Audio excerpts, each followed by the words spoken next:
Today we're going to talk about the different procedures and the different techniques that we have to try and sculpt the buttock. There's many different ways that we can do this. Perhaps the most famous and the most popular is what you've heard of as the Brazilian buttock lift. That's essentially taking fat from different parts of the body, preparing it, and then transferring the fat to the buttock area, mainly to make it bigger. I ended up perfecting that and essentially not making it just about making the buttock bigger, but about making a better contour, a better shape, so it was more about sculpting the buttock than it was about augmenting the buttock.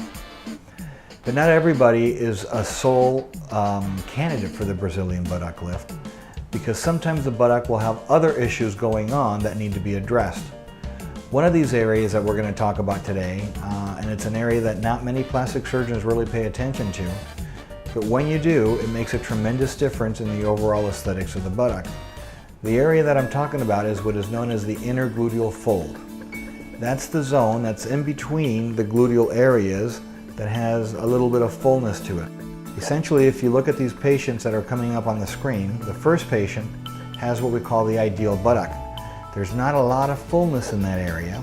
It's very mild, very minimal. She has a 45-degree takeoff zone, meaning that the buttock and the legs unite in a very nice, sharp angle. And there really hardly is any fat in that area.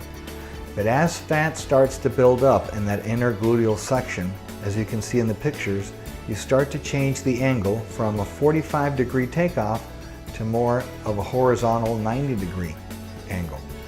And the aesthetics start to decrease and it does not become as attractive. But even in other cases, the fullness increases even further. So now instead of it being from a up to down angle, it's from a down to up angle. It inversely slopes completely ruining the aesthetics of the buttock. And that's what we call the dirty diaper look. Now, depending on how dirty the diaper is or how full the diaper is, it will give you a different look altogether. But not all is lost, because there's ways to change this diaper.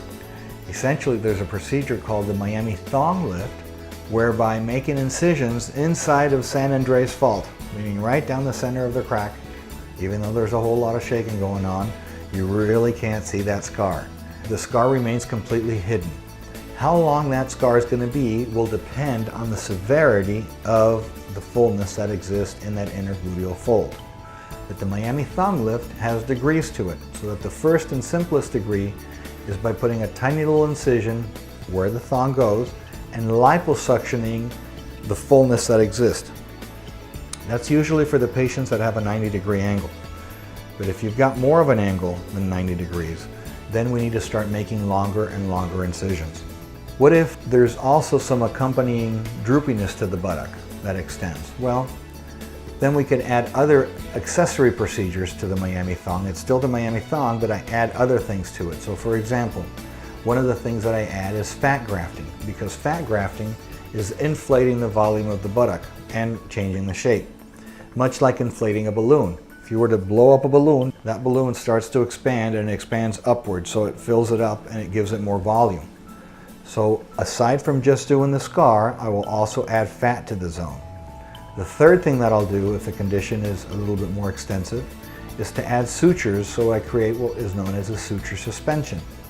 I'll put in 4 or 5 different sutures. These sutures are special made sutures that have cones on them. And I'll lay these sutures in different places inside of the buttock to try to lift that buttock up, much like you would use suspenders to lift pants.